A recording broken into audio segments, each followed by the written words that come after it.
Telugu Desam party 44వ ఆవిర్భావ దినోత్సవం సందర్భంగా తిరుపతిలో ఆ పార్టీ శ్రేణులు పండగ వాతావరణంలో ఆవిర్భావ దినోత్సవ వేడుకలు జరుపుకున్నారు. టీడీపీ వ్యవస్థాపకులు దివంగత ఎన్టీఆర్ చిత్రపటానికి పూలమాలలు వేసి నివాళులర్పించారు. అనంతరం పార్టీ జెండా ఎగురవేసి కేక్ కట్ చేసి అందరికీ పంచిపెట్టారు. ఈ సందర్భంగా టీడీపీ 3వ క్లస్టర్ ఇన్ఛార్జ్ మాజీ cooperative bank chairman Pulugoru Murali Krishna Reddy మాట్లాడుతూ సమాజమే దేవాలయం, ప్రజలే దేవుళ్లు అనే నినాదంతో ఎన్టీఆర్ ప్రజల్లోకి వెళ్లిన తీరు భారత రాజకీయాల్లోని ఒక అరుదైన ఘట్టమని కొనియాడారు. దేశం మొత్తం తెలుగువాడి వైపు చూసేలా చేసిన మహనీయుడు దివంగత ఎన్టీఆర్ అని కీర్తించారు. ఆయన సాధనకు చంద్రబాబు, లోకేష్ కృషి చేస్తున్నారని తెలిపారు.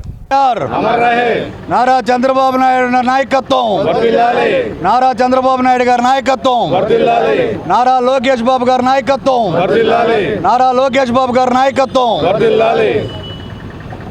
ఈరోజు మన ఉమ్మడి ఆంధ్రప్రదేశ్ గుర్తింపు రావడానికి తెలుగోడి గుండి చప్పుడు అనేది భారతదేశం మొత్తం వినిపించాలని ఆనాడు మహానుభావుడు నందమూరి ఎన్టీ రామారావు గారు తెలుగుదేశం పార్టీ స్థాపించి ఈరోజు 44 ఏళ్ళు వసంతాలు జరుపుకుంటున్నాం.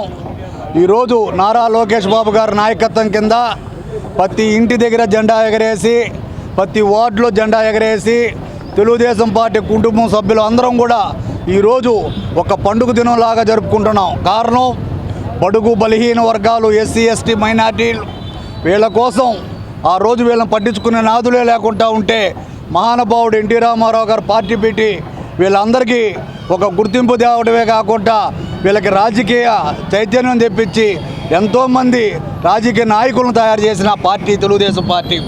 అలాంటి పార్టీని ఈరోజు నారా చంద్రబాబు నాయుడు గారు ఆయన సిద్ధాంతాలు ఏమాత్రం వదలకుండా సంక్షేమ పథకాలతో ఈరోజు పార్టీని ముందుకు తీసుకుపోతున్నారు.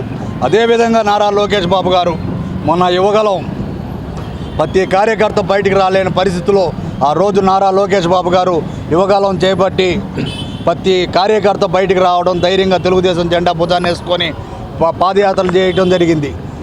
దాంతో తెలుగుదేశం పార్టీ కుటుంబ సభ్యులకి అందరూ కూడా ధైర్యం రావడం జరిగింది. ఈరోజు పార్టీ నాయకత్వం నారా లోకేష్ బాబు గారు నాయకత్వంలో ఇంకా కూడా పార్టీ ముందుకు పోవాలా, బడుగు బడిన వర్గాలకి ఇదే సంక్షేమ పథకాలు, ఇంకా ఎన్నో సంక్షేమ పథకాలు అందాలనేసి ఎన్టీ రామారావు గారిని ఇంకో పారి స్థిరస్థాయిగా ఆ మహానుభావుని తలుచుకుంటూ జై తెలుగుదేశం.